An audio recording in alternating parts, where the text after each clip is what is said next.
அடிப்படையில் தம்பி அஜித்குமார் மீது நடவடிக்கை எடுக்கப்பட்டது. இவ்வளவு நகை மேல அக்கறை இருக்கிற நீ என்ன மயத்துக்கு வண்டியில வச்சுட்டு போன? நீ அங்கிருந்து இதுவரை வண்டியை ஓட்டிட்டு வந்த, நீ அதை பின்னாடி நகட்டி வச்சுட்டு போறதுக்கு உனக்கு என்ன வலிக்குது?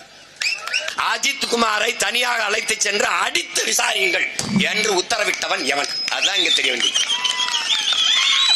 ஏன் அந்த நிகிதாங்கிற பெண்ணை கைது செய்து இந்த காவல்துறை விசாரிக்கல? இதுவரை ஏன் விசாரிக்கல?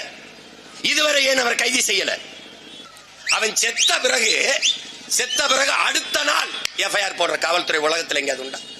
அது இங்கேதான் உண்டு. அது யாருடைய காவல்துறை? மாண்புமிகு முத்துவேல் கருணாநிதி ஸ்டாலின் அவருடைய காவல்துறை தான்.